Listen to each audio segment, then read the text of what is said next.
जिगरी दोस्तों, और बताइए क्या पढ़ाई लिखाई चल रहा है? चल रहा है ना पढ़ाई लिखाई बढ़िया से? तो अब हम मिलेंगे, इसमें बात करेंगे बीए प्रथम वर्ष प्राचीन इतिहास सेमेस्टर 1। और इसका जो कोड है आपका गोरखपुर का राजेंद्र पब्लिकेशन का AAC 101, AAC 102, AAC 103। तो इसमें एक इम्पोर्टेंट क्वेश्चन है, उस क्वेश्चन को पढ़ लेते हैं। बहुत बढ़िया क्वेश्चन इसमें दिया हुआ है। सिकंदर के आक्रमण का भारत पर पड़ने वाले प्रभाव को विवेचित करना है। जब भारत में सिकंदर क्या किया था, आक्रमण किया था, तो कौन कौन से प्रभाव उत्पन्न हुए थे, क्या क्या हुआ था, उसको बताना है। अथवा इस प्रकार भी क्वेश्चन डाल सकता है, सिकंदर के आक्रमण के प्रभाव का आलोचनात्मक मूल्यांकन कीजिए। सिकंदर के आक्रमण के प्रभाव का आलोचनात्मक मूल्यांकन कीजिए। तो भारत में सिकंदर के आक्रमण के प्रभाव के परिणाम के बारे में अलग अलग इतिहासकार अपना मतभेद देते हैं। सिकंदर का आक्रमण एक आंधी की भांति था। कुछ लोग कहते हैं कि भारत में जब सिकंदर आक्रमण किया था, ठीक है, आंधी की भांति था। कुछ समय के लिए यह समस्त वातावरण को झकझोर दिया था। जैसे ना आंधी नहीं आता है तो थोड़े आधा घंटा 15 मिनट 20 मिनट तक एकदम तबाही मचा देता है, झकझोर के चला जाता है। उसी प्रकार जब भारत में सिकंदर आया था तो आंधी की तरह आया, और जो भी तोड़ना फोड़ना था, लूटना पाटना था, ठीक है, जिसको हराना था सबको हरा करके निकल गया। इसमें दो तरह के प्रभाव आए थे। पहला प्रभाव था प्रत्यक्ष प्रभाव और दूसरा क्या था, अप्रत्यक्ष प्रभाव। तो बात समझ में आ गई।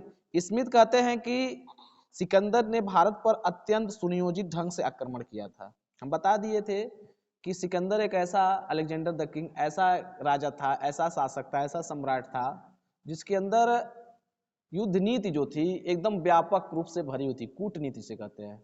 और वह अपने दुश्मनों को पहचान जाता था कि कैसे युद्ध करना है, वो क्या सोच रहा है, और उसी के आगे वो युद्ध कर लेता था। ये भी कहा जाता है कि जो युद्ध जहाँ से खत्म होती थी, जो खत्म करता था, वो वहां से शुरू करता था। यहाँ तक उसके अंदर काबिलियत था।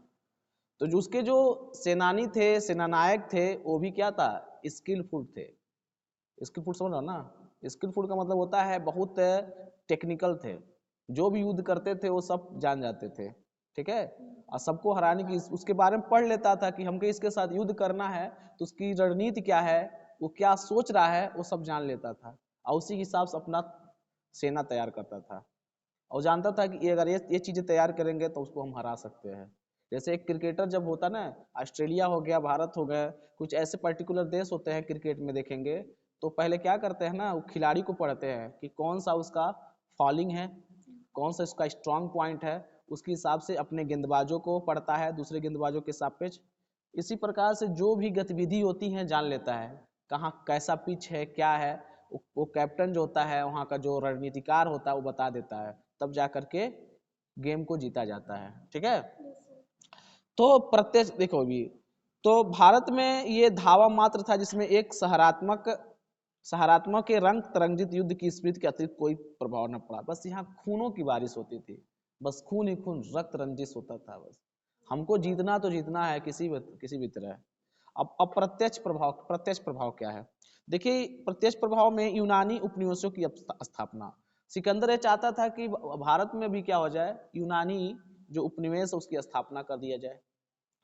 नए नए मार्गों का ज्ञान हो गया, धन जन की क्षति हुई, ये प्रभाव पड़ा था प्रत्यक्ष। अब बात करें पहला, सिकंदर के आक्रमण का प्रत्यक्ष प्रभाव यह पड़ा कि उत्तर पश्चिमी सीमांत के कुछ भागों में यूनानियों का राज्य स्थापित हो गया। जैसे भारत में क्या थे, कुछ ऐसे राजा बकलोल हुआ करते थे सब कि सिकंदर को देख कर ही डर जाते थे। उनका बिना युद्ध किए हुए उससे क्या कर, इतना उसका खौफ था ना समाज में। सिकंदर का इतना खौफ था जब भारत में आया था कि दुनिया को विजित कर लिया था। दुनिया का विश्व विजेता कहा जाता उसे। लोग डर जाते थे। नहीं होता है, अगर कोई व्यक्ति बड़ा व्यक्ति को देख जाए, पुलिस को देख जाए, एसआई को देख जाए, होता है ना, तो अंदर खौफ आ जाता, बहुत भयंकर मारते हैं सब। तो इससे बढ़िया जाके जो गलती उलती की है वो साहब माफ कर दीजिए हमको, होता नहीं होता। तो उसका इतना जनता के प्रति खौफ आ गया था, राजा के प्रति खौफ आ गया था कि जो कमजोर राजा हुआ करते थे, लड़ने से पहले ही क्या उसका स्थापत्य अपने आप को ही दे देते थे, कहते ले लो जितना लेना है, हमको अपना गुलाम बना लो, सरेंडर कर लेते थे तरह से, ठीक है। जब ये भारत में आया था तो कुछ राज्यों का अस्तित्व बहुत दिनों तक बना रहा, लड़ता था, मार देता था। उसका इम्पोर्टेंट उद्देश्य क्या था, मेन ऑब्जेक्टिव क्या था, वह रक्त रंजिश करना था। नए मार्गों का गया, सिकंदर का आक्रमण के कारण पश्चिमी देशों को भारत आने के लिए जल और थल मार्ग की जानकारी हुई। स्मिथ कहते हैं कि सिकंदर के आक्रमण ने पूर्व पश्चिम की मध्य की दीवार गिरा दी गई। जो भारत में दीवार बने थे आने के, तो जो भी राजा वहां बनाया था वो गिरवा दिए। वो कहता था कि कोई बाउंड्री नहीं होना चाहिए भारत में घुसने के लिए मेरे, अगर जो भी रोकेगा उसके जीवन में दुख ही दुख होगा, उसके जीवन में क्या होगा, दुख ही दुख होगा। और उसे मैं जो भी अवमानना के चार रास्ते बनाएंगे, ठीक है, उसको खत्म कर दिया जाएगा। तो उन्होंने क्या किया, चार रास्ते निकले, तीन स्थल मार्ग और एक समुद्री मार्ग निकाले। श्रीपाल मेसन कहते हैं कि भूमध्य सागरीय सभ्यता का पंजाब का मध्य एशिया के सीधा संपर्क स्थापित था। इसके पहले हम बता चुके थे कि भारत में जब ये सिकंदर जब आया था, सिकंदर के आक्रमण से भारत की राजनीति अवस्था क्या थी। तो इसमें जो इंपॉर्टेंट राज्य था, एक हम बताए थे पुरु अथवा पोरस का राज्य, पंजाब का प्रांत था। और इसमें हम बताए थे कि जो पुरु था यह राजतंत्री राज्य था, जो झेलम और चिनाब नदियों के दोआब में आया था, स्थित था। और इसमें बता चुके हैं कि जो चाणक्य थे, चाणक्य जैसे कौटिल्य के नाम, उनकी रणनीति, जैसे वो महान था, सिकंदर महान था, सिकंदर जानता था सब कुछ, इसी प्रकार चाणक्य की जो रणनीति की, ठीक है, उसके हिसाब से चलता था उस समय, ठीक है। इसलिए सबको तो हराता चला गया, कंट्रोल में करता गया, लेकिन पोरस को कंट्रोल नहीं करके आते। यहाँ का पोरस का जो पोरस के राजा थे पुरु, उनका नाम क्या था, पुरु। पुरु कहते हैं कि हमारे देश में हमको तुम गुलाम बना सकते हो, हमारे परिवार को मार सकते हो, लेकिन हमारे सोच को नहीं मार सकते हो। ये होता है, हम जो सोचे तुम्हारे सामने सोच के ऊपर तो हावी नहीं हो सकते। हम मर जाएंगे, मेरा परिवार खत्म हो जाएगा, लेकिन अपने देश मातृभूमि को तुम्हारे हाथ नहीं सौंपेंगे, लड़ते रह जाएंगे।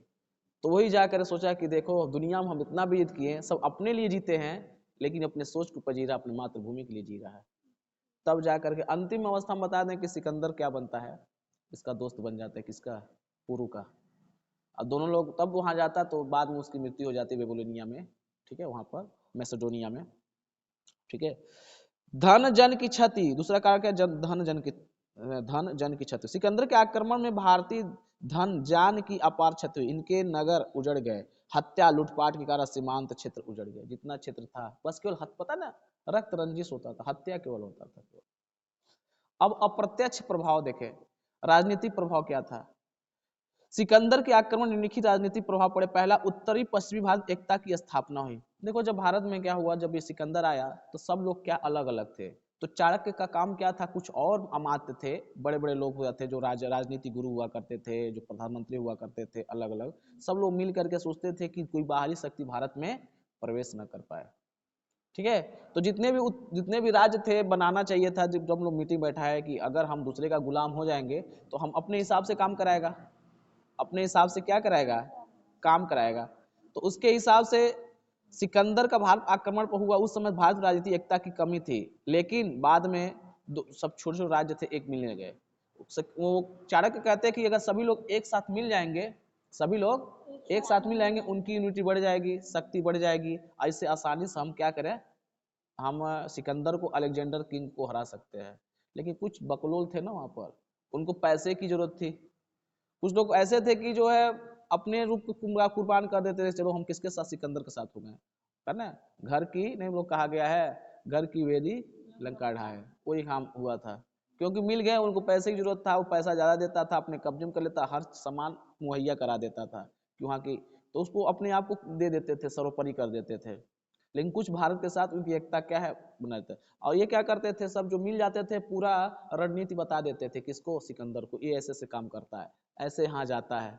जैसे जैसे हम है ना, तो हमारा पड़ोसी है, जैसे मान लो हम हैं पड़ोसी, हमारे बारे में सब जानता है, कहाँ कोचिंग है, क्या करते हैं, कितने बजे रहते हैं, क्या नहीं करते, ये सब पता होता है ना पड़ोसी को। पड़ोसी सबसे ज्यादा जानकारी हासिल करता है, क्या काम करता है क्या नहीं है। तो इसी पर जो सिकंदर, उनका जो पोरस का जो पड़ोसी था, किसके साथ मिल गया, सिकंदर से। सिकंदर को क्या पता है क्या करते हैं, कैसे रहते हैं, क्या उनकी युद्ध नीति है, वो जाकर धीरे से बता देता था कि हाँ जाते हैं, पूरा बता देता, उसे प्लान बना लेता था पूरी तरह से। एक तो ज्ञान था ही माइंड पढ़ने का, और दूसरा ज्ञान था लोग बता देते थे।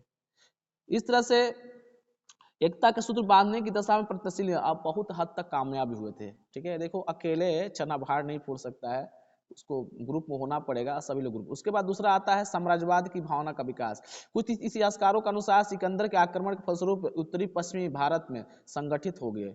इसके फल भारत में साम्राज्यवाद की भावना का विकास। साम्राज्यवाद की भावना का विकास ये मतलब होता है कि सब लोग साम्राज्यवादी बन जाएं, आपस में मिलजुल जाएं, क्योंकि भारत अपना है, अपने देश को बचाना है, दूसरे देश को यहाँ से दूसरा कोई हमारे देश में क्यों रह सकता है। जैसे भारत में अंग्रेज आए थे ना, तो सभी राज्य क्या हुए, मिले, जो जितने भी प्रिंसली स्टेट हुए मिले, सभी लोग एकजुट से मिले, क्रांतिकारी जो भारत में, तभी अंग्रेज को व्यापक रूप से भगाया जा सका। अगर एक लोग भगाता तो भग पाते नहीं, भग पाते। यही था इसमें भी। तो उस समय जो है यह सत्य है कि चंद्रगुप्त मौर्य ने अपने साम्राज्य का विवर्धन प्रारंभ किया तो उत्तरी पश्चिम भारत तत्कालीन राजनीतिक स्थिति का लाभ की तत्कालीन राजनीतिक स्थिति का लाभ अवसर मिला। उसी समय कौन थे, चंद्रगुप्त मौर्य, मौर्य वंश के संस्थापक जो थे, ठीक है, वो आते हैं। तब तक भारत में बहुत सारी शक्तियां आ गई थी। शक्तियां मशहूर हो ना, दुनिया के अलग अलग राज्य के लोग भारत में आ चुके थे। इसके बाद क्या हुआ कि युद्ध की दुर्बलता का ज्ञान। सिकंदर के आक्रमण में भारतीयों को न केवल अपनी राजनीतिक दुर्बलता का पता लगा बल्कि अपनी सैनिक कमजोरी का भी पता लगा, क्योंकि भारत में जो राजनीतिक दुर्बलता, कोई अच्छा राजनीतिज्ञ नहीं था। तो एक ही व्यक्ति थे जो अच्छे राजनीतिज्ञ थे, जो चाणक्य थे। न बाकी जो राजनीतिज्ञ थे, जिसे कहा जाता है कि पॉलिटिकल व्यक्ति जो था, ठीक है, जो पॉलिटिक्स को बड़ी तरह जानता था, राजनीति युद्ध नीति को बढ़िया जानता था, वो कौन थे, कौटिल्य थे, या कह सकते हैं चाणक्य थे, ठीक है। बाकी सब क्या है ना, मिल जाते थे दूसरे से, वो पूरा उनको गुरु मंत्र देते थे अपने दुश्मनों को, उनके साथ मिलकर, कि उनको अच्छा चीज मिल जाता था, उनको पद मिल जाता था। आज भी वही होता है लगभग में।